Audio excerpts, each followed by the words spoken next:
Estamos ante una de las joyas, para mí, del Museo del Prado, que es la serie de Juan de Flandes. Esta crucifixión prodigiosa tiene algo que la caracteriza y la diferencia de cualquier otra. En lo que es el Calvario, en Monte, está esparcidos una serie de gemas y de joyas. Yo no conozco otra crucifixión en que aparezca esto en primer término. Como vemos, aquí aparece el cráneo que siempre ha representado el Adán, el primer hombre en la tierra. Yo traigo este cráneo verde procedente de una de las minas más antiguas de Europa, llamada El Milagro. Era una mina de cobre, y esto fue un enterramiento hace 4.000 años. Era una ofrenda, es decir, lo que sacamos de la tierra, lo que nos da la tierra, era un enterramiento sagrado, lo devolvemos con nuestro cuerpo.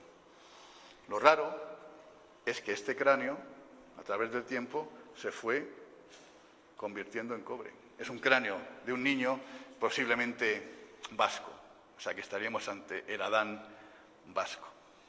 Entonces yo aquí lo que he querido también con este proyecto es que nos fijemos en algo más. Y aquí, en concreto, estas gemas. ¿Qué simboliza esto? Pues el paraíso.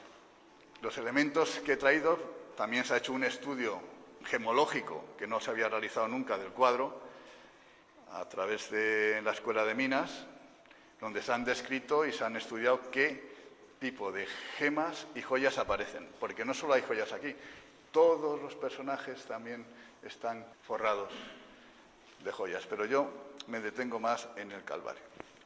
Aquí aparece rubíes, la piedra de la luna, granates, esmeraldas y un cuarzo ahumado. Esta pieza que se ve aquí es un cuarzo ahumado. Aquí, el ejemplar que traigo yo, extraordinario, facetado, procede de Minas Gerais, en Brasil, es un cuarzo ahumado con hilos de rutilo. Esos hilos que se ven en su interior, también conocidos como cabellos de Venus. Y el coral rojo, que decíamos que simboliza la sangre de Cristo. Eso es un ejemplar que perteneció a Pedro Franco Dávila. Pedro Franco Dávila es importantísimo en la historia del museo y en la historia del coleccionismo en España. Es el primer director del gabinete de Historia Natural que estaba en el Palacio de Goyeneche. Y era el gabinete que se pretendía traer aquí al Museo del Prado, que pretendía Carlos III traer aquí. El origen de muchos museos, pinacotecas, etcétera, proviene de los gabinetes de maravillas. Ese es el origen de los museos actuales. No llegó a traerse porque muere Pedro Franco Dávila y a los 2 años Carlos III también muere.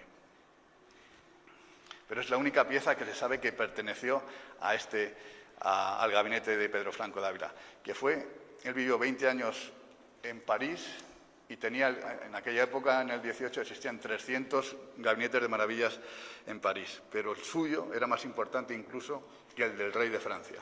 Por eso Carlos III tuvo ese interés continuo de traer este gabinete de un coleccionista convulsivo, hecho a sí mismo, náufrago, de Guayaquil. Este gabinete se esparció y le demos el Museo de América, que tiene piezas, el Museo Arqueológico y el Museo Antropológico, que aquí en Madrid.